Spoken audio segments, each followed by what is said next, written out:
Hello everyone, मैं लक्ष्मण सिंह चौहान आपके साइटी hand channel पे सभी छात्रों का फिर से एक बार स्वागत करता हूं। आज के इस पैथन ट्यूटोरियल क्लास में हम लोगों को जो सीखना है वो टॉपिक है reverse element of the list. हम कैसे अपने लिस्ट के एलिमेंट्स को रिवर्स करें।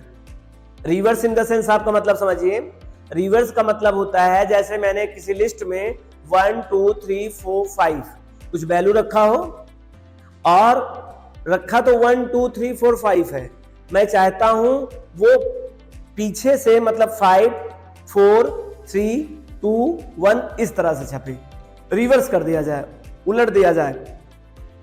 तो इस तरह से आज हम लोग सीखेंगे कि how to reverse element of the list, कैसे हम लोग अपने लिस्ट के एलिमेंट्स को उल्टा करें, रिवर्स करें। मतलब उल्टा in the sense of value left to right की ओर जाती हैं, लेकिन आपकी जो वैल्यू शो हो वो प्रिंट हो वो राइट टू लेफ्ट की ओर आगे से हो। चलिए हम बहुत अच्छे समझते हैं प्रैक्टिकल एग्जांपल के साथ में। चलिए, we can reverse element of the list using 3 different ways. हम आज देखने वाले हैं कि आप के रखी गई एलिमेंट्स ऑफ द लिस्ट की जो वैल्यू होंगी उनको किस तरह से रिवर्स करना है। तो एक नहीं, दो नहीं, 3 डिफरेंट वेज है। आइए 3 डिफरेंट वेज को समझते हैं। पहला, यूजिंग स्लाइस ऑपरेटर। आप यहां पर जहां 1 और 2 लिखा हुआ है 3 को 2 लिख दीजिए पहले। 2 डिफरेंट वेज है, 3 काउंटेबल में, लेकिन यहां पे 2 आप लिखिए क्योंकि हमने स्टार्ट वहां 1 और 2 किया है।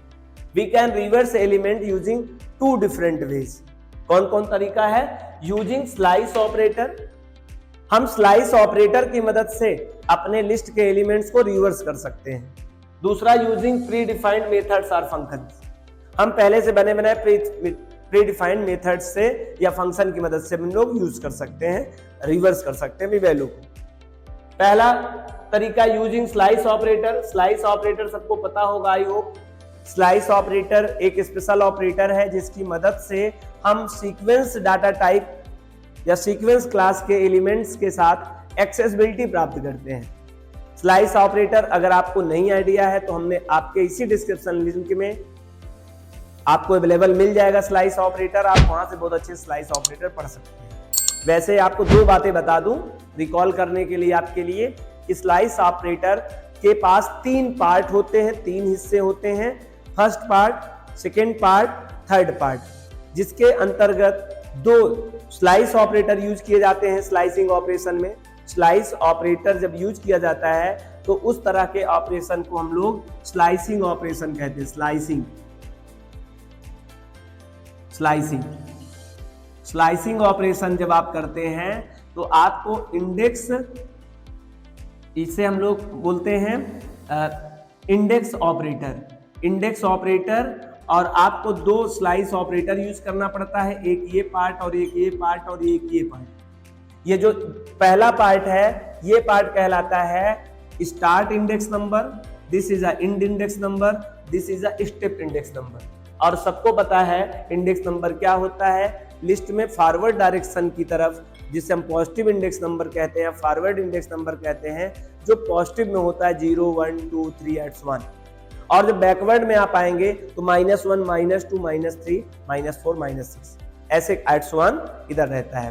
खास बात यह है कि आपको ना पता हो how many elements of the list, तो आप पॉजिटिव इंडेक्स नंबर नहीं बता सकते हैं।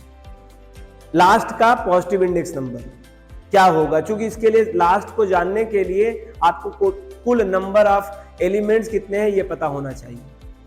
अगर 5 नंबर ऑफ एलिमेंट्स हैं किसी लिस्ट में तो आप बता सकते हैं सर पॉजिटिव इंडेक्स नंबर का लास्ट जो नंबर है वो 4 होगा, क्योंकि आपको पता है टोटल नंबर ऑफ एलिमेंट से कम होता है पॉजिटिव नंबर। लेकिन अगर आपको कहा जाए कि आपको नंबर ऑफ एलिमेंट्स नहीं बताएंगे और लेकिन फिर भी आप लास्ट के इंडेक्स नंबर बताइए, तो पॉजिटिव इंडेक्स से आप नहीं क्लियरिफाई कर सकते हैं, बट आप बता सकते हैं -1 is a last position of the elements.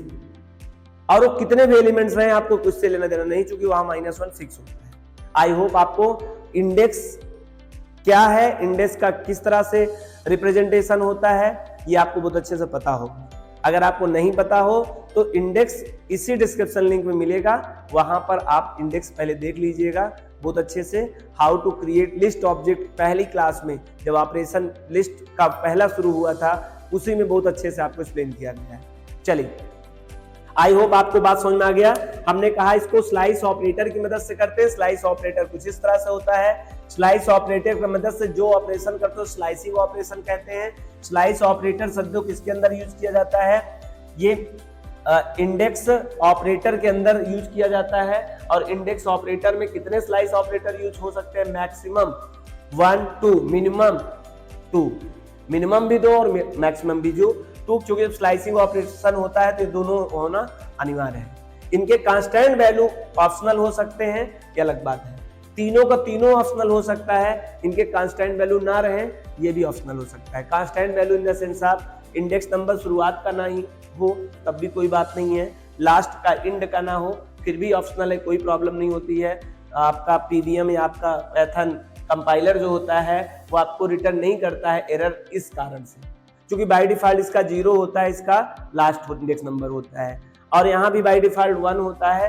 तो इस कारण से आप तीनों कांस्टेंट पैरामीटर आप कह सकते हो उसे, इस पैरामीटर या कांस्टेंट वैल्यू को ऑप्शनली रूप से ब्लैंक रख सकते हो।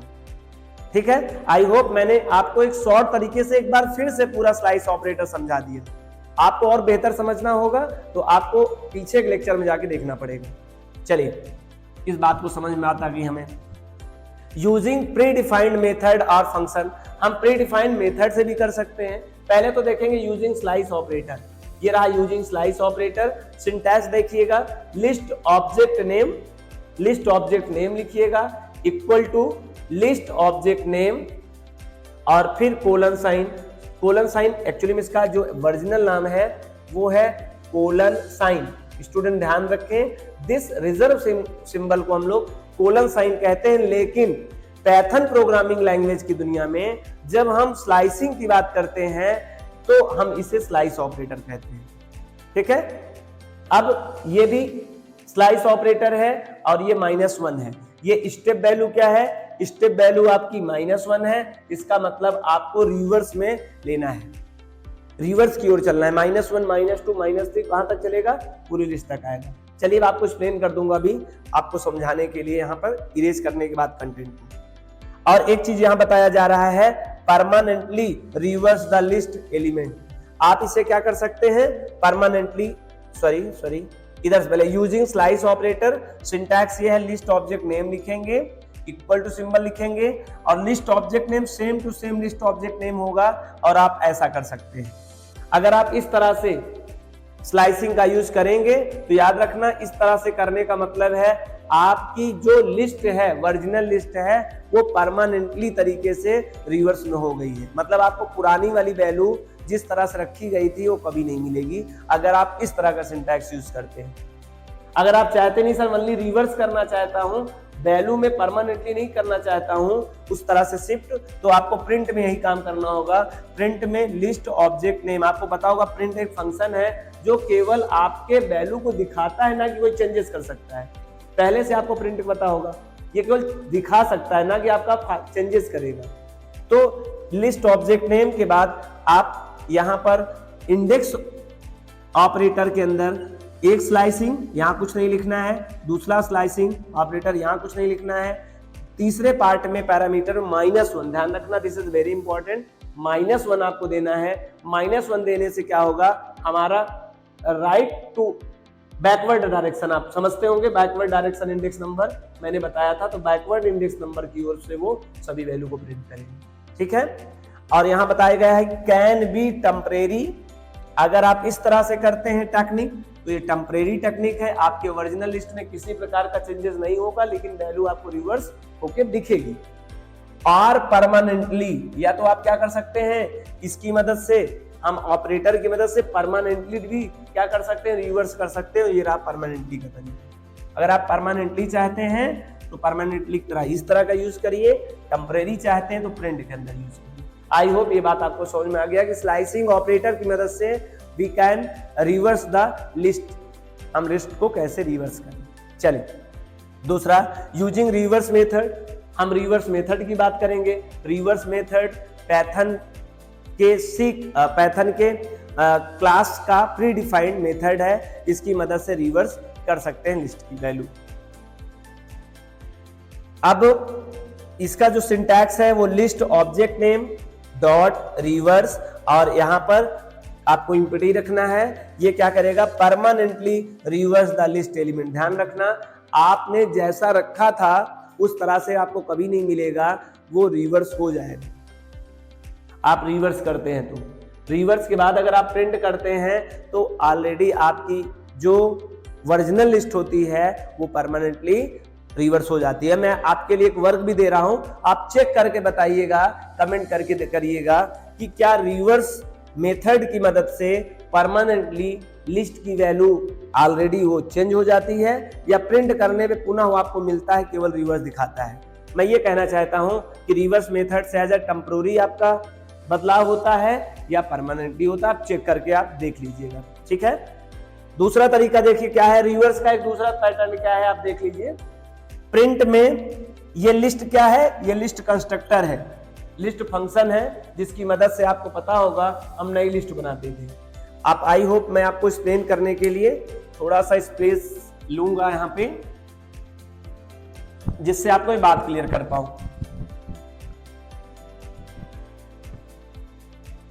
पहले तो हम लोग लिस्ट ऑपरेटर की मदद से कैसे रिवर्स करेंगे ये देखेंगे। देखिए L इक्वल टू 1, 2, 3, ये लिस्ट कांस्टेंट वैल्यू है जो लिस्ट ऑब्जेक्ट में स्टोर हो गए हैं। आइए इनका मेमोरी लोकेशन भी आपको एक्सप्लेन कर दें। 1, 2, 3, इंडेक्स नंबर 0, 1, 2, -1, -2, -3, इसी को मैं बोल रहा था फॉरवर्ड डायरेक्शन इंडेक्स नंबर, इसको बोल रहा था बैकवर्ड इंडेक्स डायरेक्शन नंबर, ठीक है। और इसी को हम लोग पॉजिटिव इंडेक्स नंबर प्रोनाउंसिएट कर रहे थे, और इसको हम लोग निगेटिव इंडेक्स नंबर प्रोनाउंसिएट कर रहे थे, ठीक है। फॉरवर्ड की ओर ये पॉजिटिव नंबर और बैकवर्ड जब आएंगे तो निगेटिव नंबर। और जो मैं चर्चा किया था, अगर आपको नहीं पता होता कि कितने नंबर ऑफ एलिमेंट्स हैं तो लास्ट का आप इंडेक्स नंबर कभी नहीं बता सकते थे पॉजिटिव में, ये मैं बता रहा था इससे पहले जो बता रहा था। क्योंकि आपको बताना हो, अगर आपको पता करना हो कि क्या इंडेक्स नंबर है, तो उससे पहले आपको पता होना चाहिए how many elements in list, तब आप बता सकते हो। जैसे 3 है तो ऑटोमेटिक 2 बता दो, 50 है तो 49 बता दो, मतलब total number of element -1 last index number रहेगा। तो जब हमें पता ही नहीं होगा how many elements in list, तो आप कैसे डिसाइड कर सकते हो तो कि लास्ट इंडेक्स नंबर क्या होगा, ठीक है। लेकिन जो मैंने दूसरी बात बताई थी कि अगर आप पॉजिटिव छोड़ो, निगेटिव को बताया जा सकता है, लास्ट उसका इंडेक्स नंबर क्या होगा, -1 होगा, क्योंकि लास्ट का फिक्स होता है। और ये फिक्स कब होता है, ये तो स्पेंड करता रहता है, इसको नहीं बताया जा सकता है। इधर का ना तो इसका लास्ट बताया जा सकता है, ना तो इसका लास्ट बताया जा सकता है। इसका शुरू का ये बताया जा सकता है और इसका शुरू का ये बताया जा सकता है। चलो टेक्निकल बातें हैं, लेकिन फिर भी आपको समझ में आएगा मैं क्या बताना चाहता था, ठीक है। आगे आइए इसको हम लोग परमानेंट, इसको क्या करते हैं 2, 3, 2, 1 कर दें। अगर रिवर्स होगी तो कैसे होना चाहिए जरा देखें ना, 3, 2, 1 अगर ऐसे हो जाए तो रिवर्स हो गया ऐसा। आइए रिवर्स कर लेते हैं। प्रिंट लिखिए, ऑब्जेक्ट नेम क्या है, L है, और यहाँ पे स्लाइस ऑपरेटर -1। आप इस तरह से काम करेंगे, ऑटोमेटिकली आपकी रिवर्स हो जाएगी प्रिंट। देख लीजिएगा आप आउटपुट, जब आप मिलेगा ना तो आउटपुट हो जाएगा 3, 2, 1, और ठीक उसी तरह रिवर्स हो गया है। आओ चेक करें क्या सच में हमारे ओरिजिनल लिस्ट के एलिमेंट्स रिवर्स हुए हैं या केवल हमें दिखाया है। मैंने पहले एक्सप्लेन कर दिया है कि प्रिंट फंक्शन केवल दिखाता है, ओरिजिनल कोई टास्क परफॉर्म नहीं करता है रियल वैल्यू पर। फिर भी आप देख लें, अब अगर आप प्रिंट करके L करेंगे तो आपको आउटपुट फिर दिखेगा 1, 2, 3। आप कहोगे भाई रिवर्स तो ही नहीं है, डेफिनेटली रिवर्स नहीं होगा, उसके एक्चुअल वैल्यू पे किसी प्रकार का एक्शन नहीं परफॉर्म करता है प्रिंट में, प्रिंट फंक्शन, ठीक है। आगे आए, ये बात समझ में आया। ये रहा टेम्पोररी एक मेथड। मैंने आपको बताया था परमानेंटली भी इसी की मदद से कर सकते हैं, तो परमानेंटली कैसे करेंगे आइए इसको देखते हैं। परमानेंटली चाहते हैं कि L के वैल्यू सर यही हो जाए, तो आपको लिखना पड़ेगा L equal to L of -1। अगर आप इस तरह का काम करना चाहते हैं तो ऑटोमेटिकली देखिएगा आपका जो L है, आप प्रिंट करके जरा देख लीजिए L को, तो परमानेंट के लिए आपको क्या हो जाएगा 3 to 1 हो जाएगा। इस तरह की वैल्यू ये प्रिंट आउट आप दिखाएगा। आई होप आपको समझ में आ गया कि किस तरह से हम लोग स्लाइस ऑपरेटर की मदद से परमानेंट रिवर्स कर सकते हैं और टेम्पोररी रिवर्स कर सकते हैं। ठीक है, हम बात कर लेते हैं अब प्रीडिफाइंड मेथड, जो रिवर्स मेथड है उससे कैसे काम करते हैं। ठीक है, ठीक। अब रिवर्स से क्या करते हैं, किसी चीज को इस तरह समझिए। L equal to 1, 2, 3, same to same वैसे इसके लिए भी वैल्यू लिया हूं जिससे आपको समझ में आ जाए। और आप लिखिए L डॉट रिवर्स, और रिवर्स में क्या, बस L डॉट रिवर्स, और नीचे प्रिंट करके आप देखिएगा L की वैल्यू, तो आउटपुट आपको 3 to 1 मिल जाएगा। परमानेंटली इससे हो गया। मतलब अब आप कभी भी चाहोगे तो 1 2 3 मिल पाए तो नहीं हो पाएगा। अगर 1 2 3 मिलना होगा तो फिर से आपको क्या करना होगा, इसको रिवर्स कर देंगे तो फिर से मिल जाएगा, लेकिन पूरे रिवर्स के बिना नहीं मिलेगा। रिवर्स परमानेंटली क्या कर देता है, आपके लिस्ट के एलिमेंट्स को रिवर्स कर देता है। ठीक है, चलिए रिवर्स का एक रूप और देख लीजिए, जो ये बताया गया था, कंफ्यूज बच्चे थे तो इसको समझ लो। एक तरीका और है रिवर्स का, और तरीका इधर सिंटैक्स है, इधर एग्जांपल लिख दे रहा हूं। इसी चीज को अगर हम माने कि इस तरह की एक लिस्ट डिफाइन की गई है और मैं इसी को रिवर्स करना चाहूं, तो आपको प्रिंट करना होता है, और प्रिंट के अंदर लिस्ट नाम का कंस्ट्रक्टर फंक्शन याद होगा कि टाइप कास्टिंग किया जा रहा है। इसके बहुत डीप में नहीं जाऊंगा, बस तरीका एक ये भी है रिवर्स का, जान लीजिए। जब हम लोग टेक्निकल क्लास लेके आएंगे प्रोग्रामिंग स्किल का, तब वहां पर कुछ और बातें बताएंगे, वहां पर इसको एक्सप्लेन करेंगे। फिर पहले तो आप ये समझिए कि इस तरह से भी अगर कोई आ जाए क्वेश्चन तो आप समझिएगा रिवर्स हो जाएगा। आप लिस्ट के अंदर रिवर्स्ड, एक है रिवर्स्ड, और रिवर्स फंक्शन है। क्या है ये, रिवर्स फंक्शन है, इसे इरेज करूंगा मैं, और रिवर्स के अंदर हम पास कर देंगे L। अगर आप इस तरह से करते हैं फिर भी आपकी वैल्यू क्या हो जाएगी, रिवर्स हो जाएगी। आई होप ये बात आपको समझ में आया होगा। रिवर्स एक फंक्शन है, जबकि रिवर्स एक मेथड है। ईडी का अंतर है, आपको ऐसे समझ सकते हैं, ध्यान से समझिए।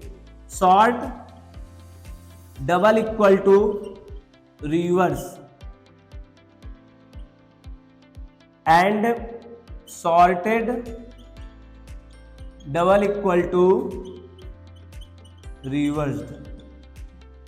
ये अगर एक लॉजिक आप क्लियर समझ पाए तो आपको बात समझ में आ जाएगा। ये दोनों के दोनों क्या हैं, ये दोनों के दोनों मेथड हैं किसके, लिस्ट के। ये दोनों को दोनों क्या हैं, फंक्शन है किसके, लिस्ट के। और ये दोनों के दोनों परमानेंट क्या करेंगे, परमानेंट चेंजेस करते हैं, जबकि ये दोनों टेम्पोररी करते हैं। और आपको ये भी पता होगा मेथड जो होते हैं पार्टिकुलर उसी क्लास के होते हैं, उसी क्लास के ही हो जाते हैं, वो दूसरी जगह नहीं जा सकते हैं। जबकि फंक्शन जो होता है वो इस क्लास में भी यूज करते हुए नजर आ रहा है, ये आगे भी किसी क्लास में भी उपयोग हो सकता है। ये बेसिक कंसेप्ट है, और इसी के साथ आज का ये क्लास लेक्चर कंप्लीट समझ में आया होगा आपको, और हम अपने इस क्लास से एंडिंग करते हैं। और नेक्स्ट ऑपरेशन हमें सीखना है, कॉपी कैसे करते हैं एक बनी हुई लिस्ट को दूसरे लिस्ट पे। ठीक है, अगर आपको वीडियो पसंद आया तो लाइक करें, और चैनल पे पहली बार आए हो तो सब्सक्राइब करें, और ज्यादा से ज्यादा दोस्तों को शेयर करें। Thank you so much. Meet next doubt class.